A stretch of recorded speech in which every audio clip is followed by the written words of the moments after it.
my name is Lauren. Today I'm going to be your nurse practitioner doing a full head to toe assessment.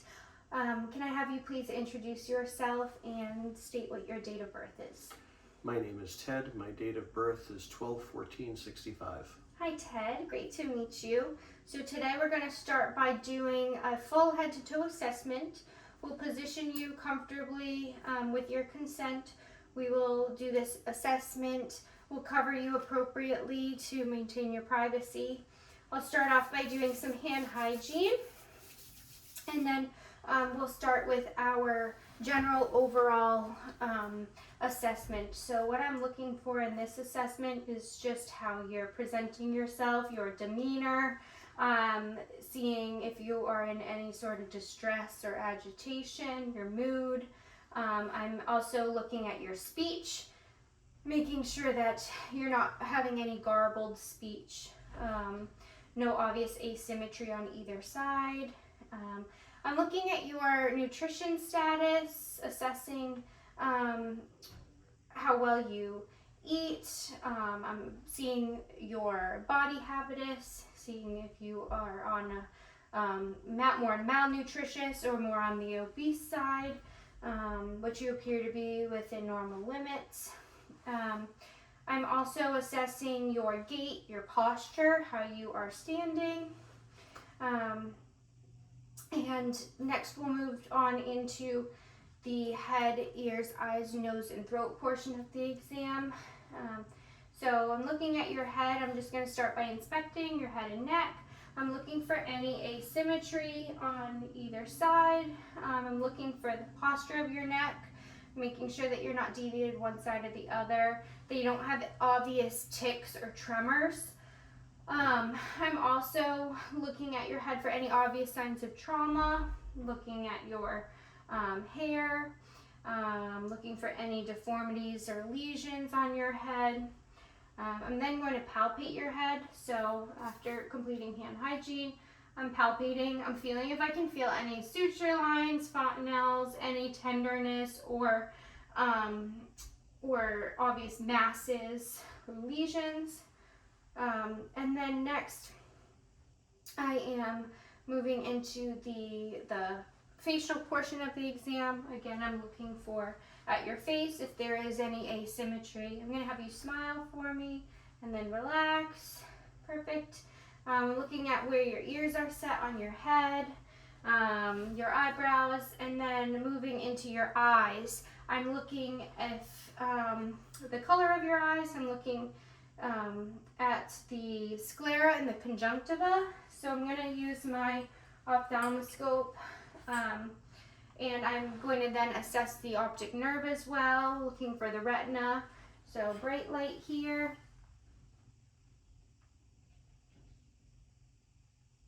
Good. And on the other side.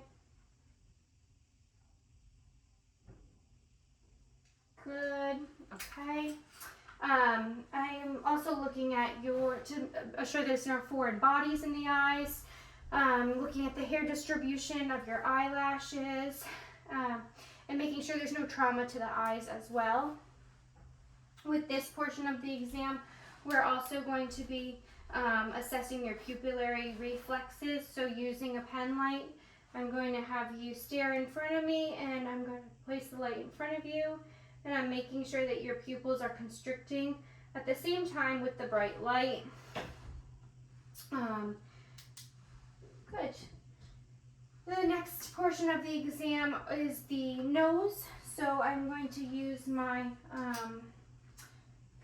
my otoscope, and I'm going to be looking in your nose. I'm looking around your nose for any signs of trauma, and then I'm looking in your nose for any septal deviation, any obvious drainage, and I'm looking at the turbinates as well. I am also looking at your ears, so assessing for any lesions on the ears, any drainage coming from the ear canals, and looking for any redness within the ear. I'll use the otoscope as well to make sure that I am able to visualize the tympanic membrane, looking for any cerumen. Good. And then doing that again on the other side. Pulling up the ear up and back. Good. So there's a light reflex on the tympanic membrane. There's no obvious lesions, there's no foreign bodies, and there's no redness. There's some cerumen, but your ear appears within normal limits. With the ear exam, we do want to test for hearing. So I'm going to be using the tuning fork for the Weber and Rhine test. So I'm going to place this behind your ear here. You're going to tell me when you no longer hear it.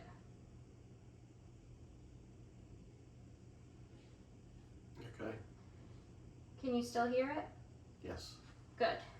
We'll do the same thing on the other side. Okay. Yes. Okay. Good. That shows me that ear conduction is greater than bone conduction. And then we'll do the Rhine test. Oops. And do you hear it in both ears? Yes. Good. Another aspect of the optic or the eye is the Snellen chart. This is also can be evaluated during your cranial nerve assessment. But I'm going to give you this. I'll have you cover one eye, please, and read one line for me. 8745. And then I'm going to have you cover your other eye and read the line backwards for me. 5478. And then uncover, and you can read both with both eyes. 8745. Good. Another portion of the ear exam would be the whisper test. So I would be standing behind the patient and whispering a phrase to him while he's blocking that ear, and he has to decipher what I am saying. So go ahead and block that ear. I would come on this side, I would stand behind the patient, and I would whisper something like, apple. And you go ahead and repeat what I said. Apple. Good. And again, you would do it on the other side, but for the purpose of the exam, we'll just keep going.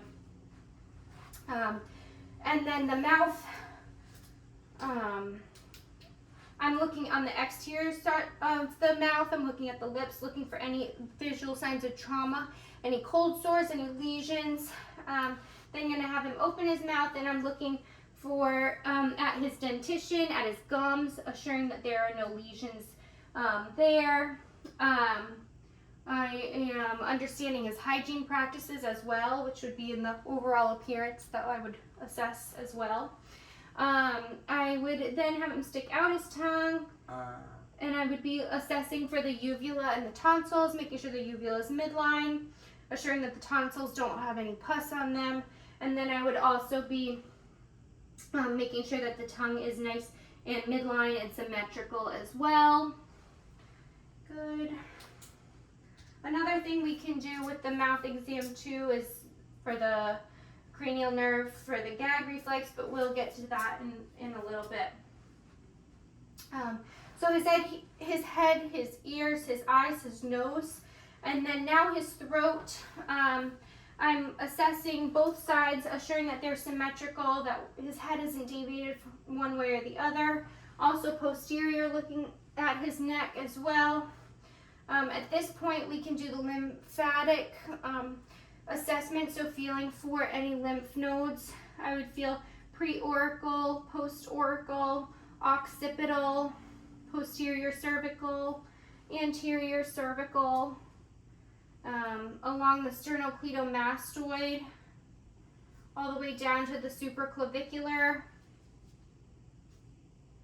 the tonsillar, the submandibular, the submental, and then the sublingual. So I don't feel any of his lymph nodes. His next lymph node would be down on the brachial portion, so assessing for any and under his armpit here. And then the epitrochlear, which would be the medial aspect of the elbow as well. And I would again do that on the other side. Another aspect of the lymphatic would be palpating in his femoral region, feeling for any of those lymphatic vessels. So go ahead and move your feet up on the bed for me. And I'm just going to palpate. Go ahead and rest your head back. And I'm palpating for any lymph nodes. And ideally you would do this without clothes on, but for the privacy and the purpose of this exam, we'll keep his clothes on. You can swing your legs back. I next want to move into the endocrine system, so palpating the thyroid and assessing for any obvious thyroid disorder. So I'm inspecting the thyroid. I'm looking for any masses or any abnormalities there, and then I'm palpating, so I'm feeling for the thyroid, and then I'll have you take a swallow for me. Good. And I'm feeling for any tenderness. Do you have any tenderness there? No. Okay, good. Feeling for any of those nodules. And then with the endocrine, you can also look for signs of an endocrine disorder, such as acanthosis, nigricans. So that's that skin disorder that looks like hyperpigmentation. That's often found on the neck, so I'm looking for that, which I don't see. Oftentimes with endocrine disorders, there is an abnormal distribution of body fat, so looking for any signs of that, as well as like excessive facial hair in women, which again I don't see any reason to evaluate that further. So following the completion of the endocrine exam, we'll go into the neurovascular exam, so his neuro assessment. So with the neuro assessment, I'm looking at his gait. So I'm going to have you please stand up for me, and I'm going to have you walk back and forth for me. And on your way back, I'm going to have you put your heels to your toes and walk like in a tandem line. And I'm watching his ability to be able to walk in a straight line and have balance. I'm next going to do the Romberg test. So I'm going to have you stand here, close your eyes, and you can just stand here with your eyes closed. Mm-hmm. And I'm just making sure that your balance is stable. You're not drifting from one way or the other, which is good. And then I'm going to have you put your hands up, and we're going to do the pronator drift. And I'm going to just place my hands on there, and I watch for his hands to get back up to that place that they were before, which is a good sign. Go ahead and sit back down for me. Do you know, he already has told me who he was. Do you know where you are? Rhode Island. Yes. Portsmouth. And do you know what time it is? About 8 o'clock. Yep. And do you know what we're doing in this moment or why you're here? An exam. Yes. So he's alert and oriented times 4. His speech, again, seems to be within normal limits. Do you know what it means to kill 2 birds with 1 stone? Yes. What does that mean? To do 2 things at once. Good. Okay. And then what would you do if the fire alarm went off right now? I would get out. Yes. Good. So his abstract thinking and his judgment was within intact.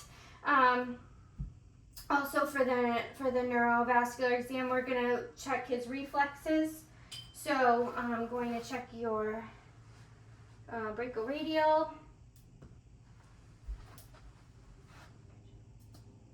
Good. And then I'm going to check your bicep. Good. Good. And then your tricep.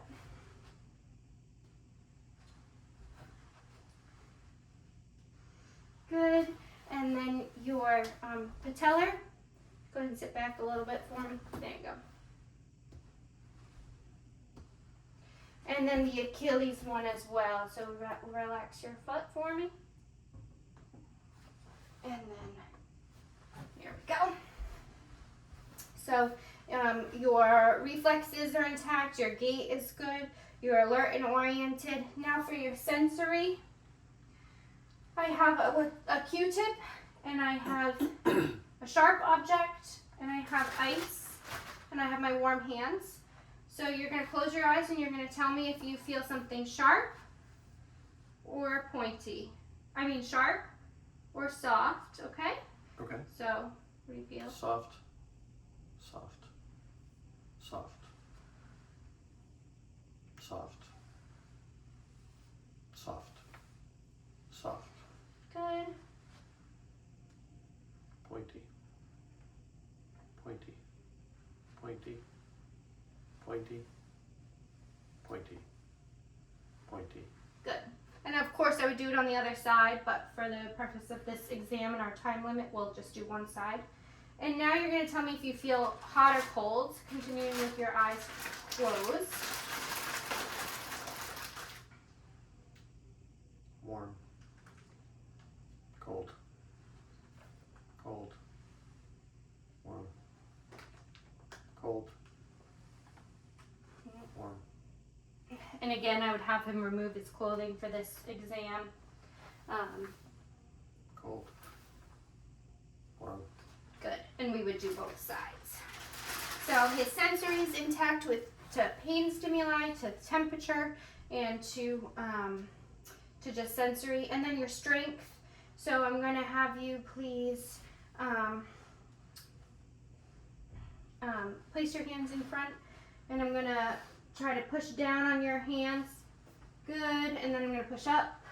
Good. Strength is 5. And then I'll have you place your hands by your side. I'm going to pull out while you pull in. Good. Good. I'm going to push in while you push out. Good. Good. And shrug your shoulders. Again, it's good. And then you're going to push against my hand, and I'm going to try to resist you. Good. Good. And then we'll do the same thing on your feet. Good. And then swing your legs around, and we'll do the same thing on, swing your legs up. We'll do your legs. Okay. So you're gonna just swing your leg, and I'm gonna push up against you while you're pushing. Good. Good. Good. All right, and we did your feet. Perfect. So you can swing back around. So your strength, your sensory, your alert and oriented, your reflexes are good. And then the last portion of this exam is the cranial nerves. So cranial nerve 1. I'm going to have you please smell this. So you're going to have to tell me what you smell. It smells like coffee. Good. Perfect. And then I'm going to do the rest of your eye exam during this assessment. So again, your pupils are nice and reactive to the light, which is great. We already used the Snellen exam, which is part of that cranial nerve. I'm going to have you follow my finger.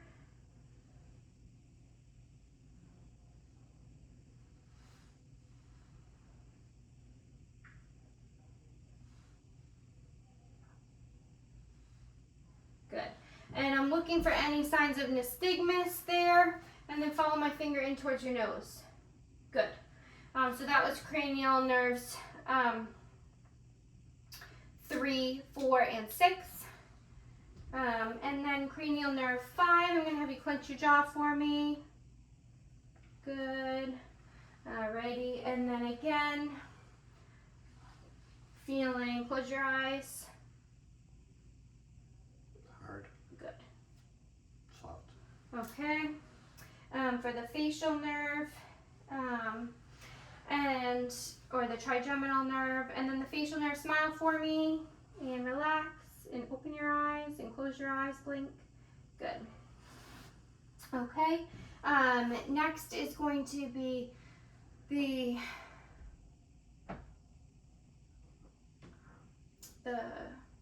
vestibular cochlear, which is the hearing, and we already assessed that during our head, ears, and eyes, nose, and throat exam. So we'll skip that, but that would be our hearing exam, making sure that he's able to hear. And then the glossopharyngeal would be your ability to swallow. So go ahead and take a sip of water for me. Good. And then also your gag reflex. So go ahead and open up. Good. Perfect. And that's the vagus nerve, and then the accessories throughout your shoulders. Good. And your hypoglossal, so your ability to stick out your tongue and move it side to side. Perfect. So all of your cranial nerves 1 through 12 are intact. Our next portion of the exam is going to be your cardiac. Okay. So you can continue sitting on the edge of the bed. For the cardiac exam, I'm going to start off by inspecting. So I'm looking for, again, you would have your shirt removed, but we'll keep it on, but I'm looking for any abnormal pulsations, such as, or jugular venous distension. I'm looking at the point of maximum impulse here, assessing, making sure that there are no abnormal pulsations, there's no jugular venous distension there. I'm assessing your color, making sure that you're not cyanotic, you seem to have good circulation, and I'm also assessing for any peripheral edema. So I'm looking at his lower extremities, making sure that there's no present edema. If there was edema, I would then palpate and grade the edema. And I'm also looking for capillary refill. So I'm taking your fingers and I'm watching and I'm making sure that it's 2 seconds or less. And I would do that in all of these fingers and toes as well. Good. Perfect. So next I'm going to be doing the palpating. So I'm going to then palpate. I'm feeling for any thrills in the second intercostal spaces on the right and the left. And then I'm feeling for any heaves or lifts at that point of maximum impulse, which I don't feel. Good. And then I am listening. I'm using the bell and the diaphragm of my stethoscope. I'm going to first listen for any brutes in your neck.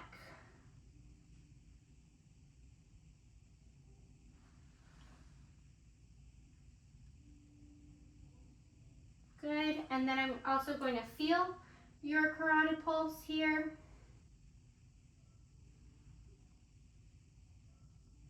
Good. I'm then going to listen at the aortic, at the second intercostal space. Then the pulmonic, the pulmonic. Herb's point, third intercostal space. Tricuspid, 4th to 5th intercostal space. And then the mitral. Good, and then I would listen with the bell of my stethoscope as well in all 4 areas. I'm listening to identify the heart sounds, S1 and S2, which I hear. Listening for any extra murmurs or rubs or extra sounds. Or gallops, and it was free of any of those. I noticed S1 and S2. I noticed his heart rate was about 70. I'm then going to feel your radial pulses which are +2, and you want to do them at the same time to assure that they are both accurate. You can do the popliteal pulse as well. And then the femoral pulse, which I would have him swing his legs over and do the dorsalis pedis on the top of the foot, the posterior tibialis, which every one is +2.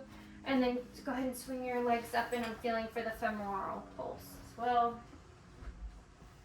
which I would have him remove his clothing for. Perfect. All right. Swing back around. So we'll then continue into the respiratory portion of the exam. Before I get there, I do want to mention that I had forgotten to test his ability to do the proprioception. So I'm going to have you close your eyes and I'm going to hand you something and I'm going to have you identify what that is. It's a bobby pin. Good. And then I also forgot to have you, I'm going to have you take your heel and slide it down your calf to your foot. Good. And then on the other side. Good. And then I'm going to have you take your pointer finger and you're going to touch my pointer finger and then touch your nose. And back. Good. Okay. And then, we'll move on to then the respiratory system. So for the respiratory system, we're going to start off by inspecting again. I'm looking for any signs of bruising, any trauma to the chest. I'm looking for any obvious signs of respiratory distress, any cyanosis, and any clubbing of the fingernails, which could indicate that he is not adequately perfusing, which I don't see. I'm then going to palpate the chest. So I'm feeling for, again, any tenderness. I'm feeling for any signs of rib fractures here. I'm looking at the symmetry of the chest as well, looking at the shape of it, making sure that it is symmetrical when he takes a breath. I'm making sure that his chest is not barrel shaped. I'm then going to palpate for the chest wall expansion. So I'm going to place my fingers at the side here, and I'm going to have you take an inhale, please. Good. And I'm noticing that my fingers are spreading as he's taking a deep breath, which is a good sign of lung expansion. I'm then going to percuss. So I'm listening for resonance or dullness. So I'm going to start on this right side here.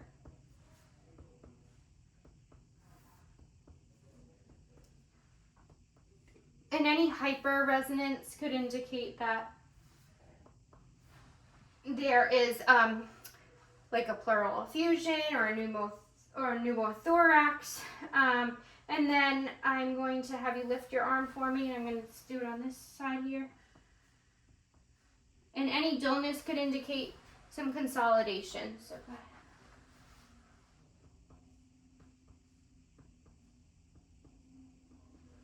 And then I would do your back side as well, comparing both sides.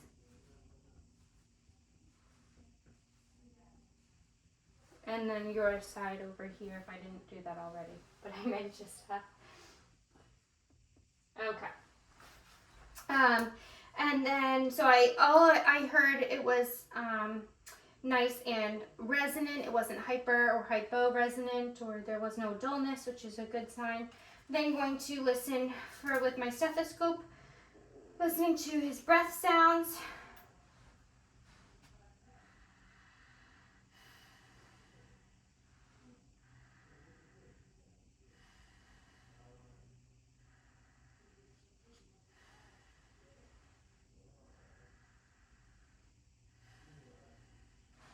And then go ahead and lift your arm.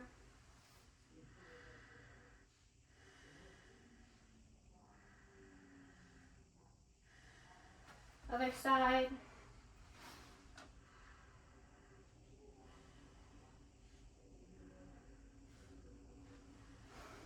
And then back.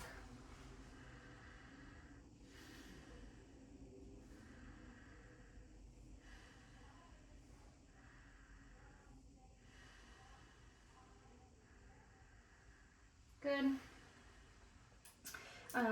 So again, I'm listening for any signs of crackles, any signs that there could be fluid in the lungs, any signs of respiratory distress, which I'm not hearing. And then I'm going to have you, I'm going to do bronchophony test, so I'm going to have you please say the word 99 for me. 99, 99, 99, 99, 99, 99. Good. 99, 99, 99. 99. So I'm listening for if it increases in sound. There could be some consolidation there. I'm also going to have you please say the letter E for me. E, E, E, E, E, E, E, E, E, E. Good. And then I'm going to have, we're going to do the whispered pectoraliquy test. So I'm going to have you whisper the letter E for me.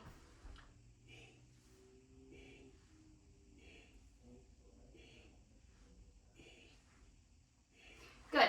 So if there was lung consolidation, then that whisper wouldn't sound like a whisper. It would sound like I wouldn't be able, basically, I'd be able to hear him whisper if there was some consolidation there because it travels a little bit better over fluid. So I'm not able to hear that. So his lungs sound nice and clear. Okay, so for the abdominal assessment now, I'm going to have you lie, rest your head up on that pillow. And we're inspecting your abdomen, so I am going to lift this up for the exam. Okay, so I am looking for any signs of any scarring, any masses, any hernias. I am looking for any obvious protrusions in the belly. I'm looking for any abnormal pulsations or peristalsis. I am looking at the belly button or the umbilicus, looking for any signs of hernia there. I'm then going to auscultate, so I'm going to be listening in all four quadrants. The right upper quadrant first, near the liver.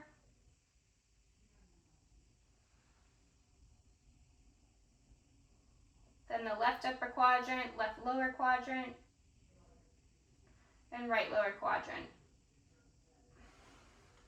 And then I'm going to use the bell of my stethoscope.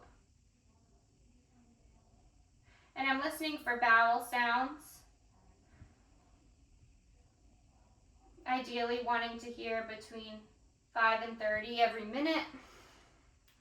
And I was able to identify at least 5 during that exam. I'm going to then listen for any brutes. So that would be over the renal or the aorta, the renal arteries, and then the iliac arteries. So listening with the bell of my stethoscope for, again, any brutes there.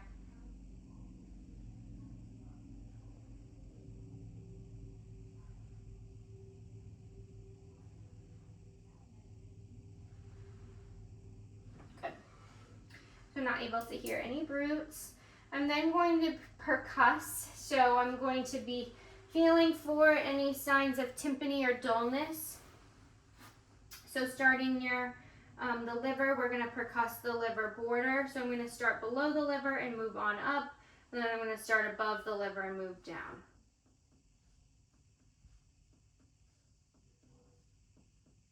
So there's some dullness.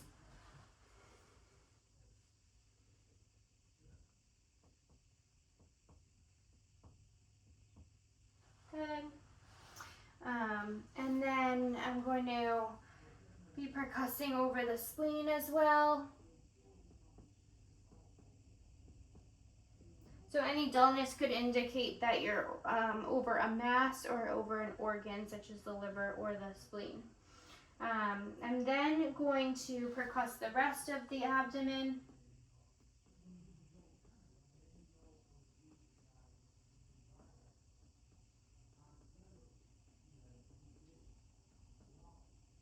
Okay. And then I'm going to palpate. So I'm going to be feeling for any, with light palpation, feeling for any tenderness, any signs of a hernia or mass, and then deeply palpate. And I'm feeling, again, assessing for any tenderness. Any tenderness there? No. Okay. Good. And then with the spleen, or I'm sorry, the liver as well, making sure we're palpating right under the rib to assess that. And then the spleen, I'm going to assess by pushing down, which I'm not able to feel the spleen, which is a good sign that it's not enlarged. And then the kidneys as well, trying to feel for the kidneys. And seeing if there's any tenderness in there. Good. Alrighty. So for abdominal assessments completed, we'll then move on to the musculoskeletal assessment, which is our last assessment for this exam. So I'm going to, for the musculoskeletal, we're going to be looking at the strength, the range of motion. So go ahead and please spread your fingers open for me. Can you close them and open them? Good. And then I'm going to just test your strength. Push down on your fingers, up on your fingers. Good. Make a fist for me. And then I'm going to try to bend your fist and bend it up. Good. And then I'm grading his strength as a 5.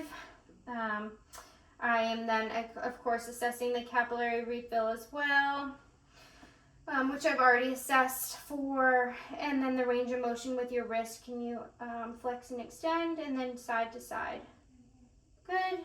And then with the elbow, and I'm feeling the joints as well, making sure that there's not any tenderness with any of the joints here in the hands, or any bony prominences. Feeling, again, looking in the elbow, I'm again making sure I'm not noticing any fractures or bruising or any trauma to any of these sections as well. Feeling the elbow, and then I'm going to have you pronate and supinate your, good, perfect. And then with the shoulder, I'm going to be assessing for rotator cuff injuries and range of motion. So I'm feeling the shoulder. I'm starting here and moving along the clavicle up to the acromion process here and down into that notch. Good. And I would do that on that side as well. For the shoulder, again, I'm looking for any trauma. I'm going to have you please extend your arm, extend it up, extend it backwards. Good. And then extend it to the side. Good. And then over your head. And then scratch your back underneath. Good. So any issues with that could indicate that there could be some rotator cuff tears. We would do it on the same time, on the other side as well, but we'll stick to this side for the exam. For the neck, I'm going to have you check your range of motion here. Good. I'm going to palpate, making sure I don't feel any sort of trauma or tenderness there. So you have good range of motion. What about up and down for me? Good. Perfect. And then I'm going to have you shrug your shoulders for me and down. All right. Next part of the exam is the spine. So go ahead and stand up. I'd be assessing the spine, looking for any trauma. I'm looking at the way he's standing, his posture, his gait. I'm then feeling down the spine, looking for any asymmetry. Go ahead and bend over for me. Flex and then extend. Bend your back backwards. Yep. Good. And I'm looking at the curvature of the spine as well, making sure that it appears to be S-shaped, that there's no obvious pelvic tilt forward or backward. There's no signs of extreme lordosis or kyphosis. Good. And then bend your side to side. You're good. Perfect. And then go ahead and sit down. And then the next portion is the hips. So I'm going to have you actually lie. All right, so you're going to flex your leg up, and you're going to open back and forth. Good, and you're gonna bring your foot forward. You're gonna, yep, and then you're gonna send it backwards too. So go on your side, and now bring this leg back behind you. Good. Extend it, and then the hip. Yes, we did the inward and outward motion as well. Good, good. And then I would feel again with the hips, feeling for any tenderness there, any signs of injury, which I don't feel. And then I'm going to do your knee exam. So I would have you flex and extend your knees. Good. And then with the knee, I would be palpating for any tenderness. I'm feeling for the ligaments around the knee. Feeling for any tenderness there, ensuring that there's no trauma there as well. Feeling the back of the knee, I'm looking for any signs of a Baker's cyst. And then in this case, we could do the McMurphy's or the Lockman's test if we were concerned about an ACL injury. So I'm going to have you put your knee and you're going to rotate it in. And then I'm going to have you extend your leg out for me. And I'd be listening for any clicks or pops. So good. And then the Lockman test, I would support the foot. And then I would support the upper leg. And I would be moving this back and forth. Feeling for that hard stop of the ACL. Good. Then next with the feet, we already did the range of motion with the feet, but we would be making sure, we did the strength with the feet, but we're going to do the range of motion. So flex and extend your foot, and then side to side. Abduct and adduct. Good. And all of his strength throughout this was graded a 5, which is perfect. He had really great strength throughout. And then we could do the same thing with the toes, making sure he could flex and bend his toes as well. Good. All right, so that concludes our assessment today for the full head to toe exam. Thank you.